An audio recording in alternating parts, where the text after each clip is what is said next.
Hey, so we have started our around the world trip, or 10 months of travelling in South Korea, and we thought at the end of every country we'd just give a very quick update of our top tips for visiting that country, so hopefully you won't make the mistakes we made and you'll enjoy the same stuff that we enjoyed. So, what to do? Chris? So we started off in Seoul. Our top place to go if you are in Seoul is you've got to go and see the main palace there. It's got lots and lots to see, lots and lots of different buildings with really interesting architecture and some really good people watching to be done as well, so well worth a visit. And also in Seoul, the Seollyo Bridge, which is the bridge that's lit up. It's an old kind of overpass or something, where they've put loads of plants. It's free and it's really, really cool. I'd also say it is definitely worth catching a flight from Busan or from Seoul to Jeju Island. It's really beautiful, isn't it? And you can walk around quite a few of the sites in Seowwipo, where we're staying, or you can get the bus all the way around, and it's just been completely redone to supposedly make it easier for tourists. So then the other top tip for while we are in South Korea is to do as much walking around as possible. So a lot of the really kind of interesting stuff that we've seen, we found it purely by chance, and the only way you get to see these places is by having a little bit of a wander, occasionally getting a little bit lost. But the public transport is really good here, so no matter how lost you get, you can always get yourself on a subway or a bus and find your way back pretty easily. And the subway stops are all in English as well as Korean. Helpful. So, challenges that Korea has presented for two lost Brits. So the main challenge we've had has definitely been the language barrier. So whilst it's a little bit arrogant of us to expect lots of people to be able to speak English, we found that not that many people speak a particularly good standard. Even people who you'd expect to come into contact with tourists on a regular basis don't necessarily speak much English at all, or indeed any. So don't expect people to speak English, and also we kind of found that when they didn't speak particularly good English, they were quite quick to just kind of say no, rather than you having the opportunity to try and explain what you were looking for or what you were trying to get. So, but not as bad as Japan. No, not as always very friendly, but not very easy.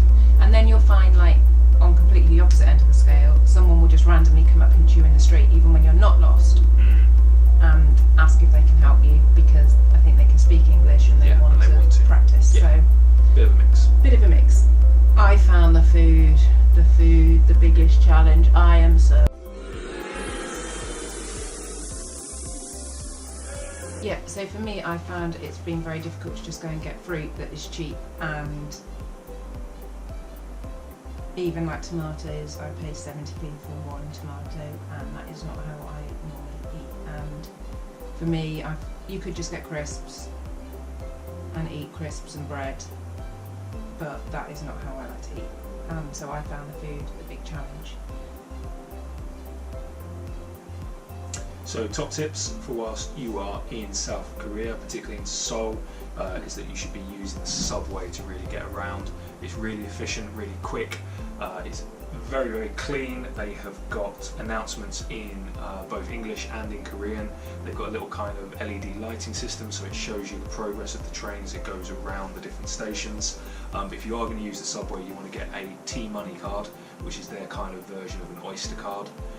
You can get them from the airport, and they cost something like 4,000 won as a kind of deposit, which apparently you can get back, but you have to go back to the airport to do that. That then gives you reduced cost on the fares, and it means that you can just swipe in and out on all of the stations. And that was a really, really good and effective way of getting around Seoul. And the buses expect you to use them rather than cash. Yeah, so you can use them also anywhere in South Korea, and it's not just for the subway, you can use them on buses as well. Another top tip, use the supermarkets rather than the 7-Elevens. There's a 7-Eleven literally on every street corner. They're all slightly different with what they stock, but they are really expensive.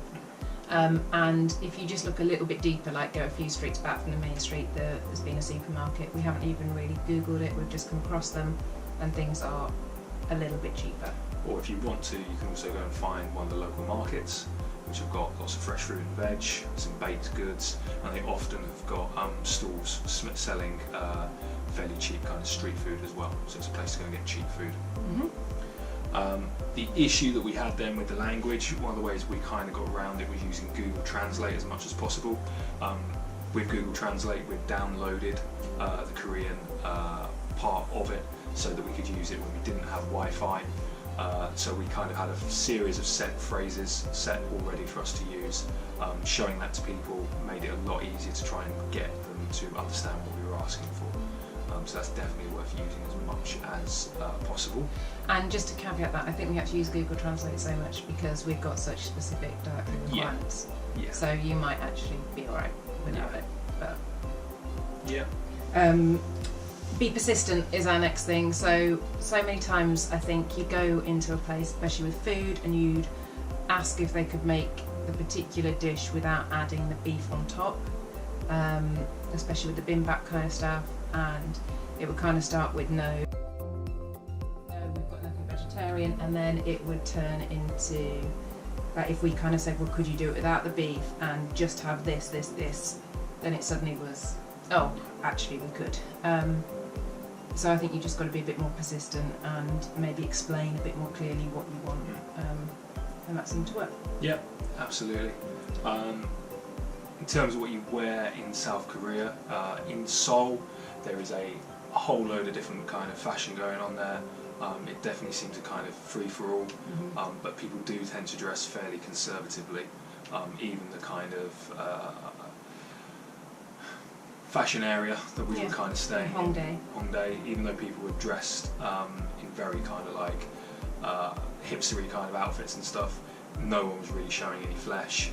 And whilst I don't think they would be particularly offended or anything like that, it does mean that you don't really fit in.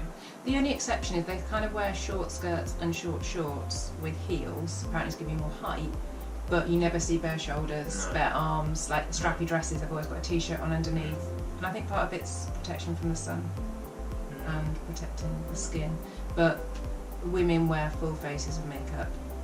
Like, I don't think I've seen one Korean woman without makeup on, so I felt continually a little bit scruffy, but they look really cool. Even when they're hiking, they seem to be dressed up for the occasion. The other kind of top tip I'd say when you're in Seoul, use the government website to book free walking tours. They're really, really good, really informative. The guide does not expect a tip, because tipping here, we tried to do it once. They chased us from the shop to give us the money back. Yeah, it was awkward, so that's really good. And the Tripos app, where you can download like city guides and useful phrases and have that with you at all time on your phone. And that's it. South Korea. Done. Would you come back? I